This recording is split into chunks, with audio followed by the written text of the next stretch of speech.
Hi everybody, Happy New Year and welcome back to another episode of ENTV Movie Reviews. I'm Lilah Wilcoxson. Today we're going to be hitting you with a little something different, a review for Disney Plus and Marvel's series, Hawkeye. Of course, spoilers for the series are ahead, so if you haven't watched it yet, click off now. Marvel's Hawkeye is the newest addition into its series on Disney Plus. The series follows in the life of a post-Endgame Clint Barton, aka Hawkeye, as well as his new accomplice, Kate Bishop. It also teases and brings in many different characters that we haven't gotten to see yet in the official MCU.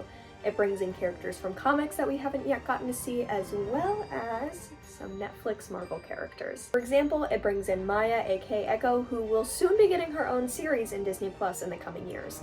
Kate Bishop grew up being a Clint fan after she watched him in the Battle of 2012 and explains that she believes that he was the one that saved her. She has such a fondness for him, but also sometimes overlooked is that she is her own Archer. Kate Bishop's relationship with Clint in this is absolutely adorable to watch.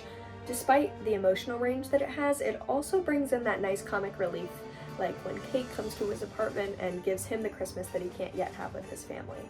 They have this funny father-daughter kind of relationship that is just so great to watch on screen, and I think they did a really nice job with it. By episode 4, it also brings in what Black Widow's end credit scene teased Yelena Belova's entrance into her hunt for Clint Barton after she believes that he killed her sister. I absolutely love Yelena's character, and I think that this series made me love her even more. Her quick wit, her jokes, but also her emotional range, especially in the finale. From when we learn that she was dusted and we get an insight into what the confusion must have been for those returning after the blip, to when she snuck into Kate Bishop's apartment, made her macaroni and cheese, and then proceeded to interrogate her and warn her about her mission for Clint Barton. I think the thing that really set the tone for me with Eleanor was the scene in their penthouse where she's talking with Clint and this scene happens. We are coming on into it. I mean, she's pretty good at all this, but... Natasha Romanoff was pretty damn good at it, wasn't she? Being good isn't always enough to keep you alive. The side cut to Natasha Romanoff just, made me feel so many things. But I think it's important into recognizing that she wasn't all that good. The callbacks in these series to especially Natasha Romanoff's life and death is so heart-wrenching for me as a Natasha fan. From when he's standing at the Battle of New York 2012 memorial and he takes out his hearing aids so that it's just him and Natasha talking, to the cutting clips of her and Clint on Vormir, and so many in between that, it was really, really well done. And of course, with Eleanor Bishop, we must discuss the introduction of the one, the only, William Fisk, aka Kingpin.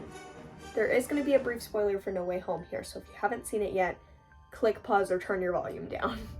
With the introduction of Matt Murdock, aka Daredevil, in No Way Home, from bringing in Kingpin, aka William Fisk, into Hawkeye and how those characters interact is so great how those just tied together like that. I really enjoy how they tied in Eleanor Bishop into Kingpin's crime overlord situation, business, whatever you want to call it, as I think it added a little bit more reason for Kate to do what she does. And then of course, again with the finale and the party scene, the bickering between the two and the hallway fight scene was just so amazingly done. I still have not recovered from watching the whistling scene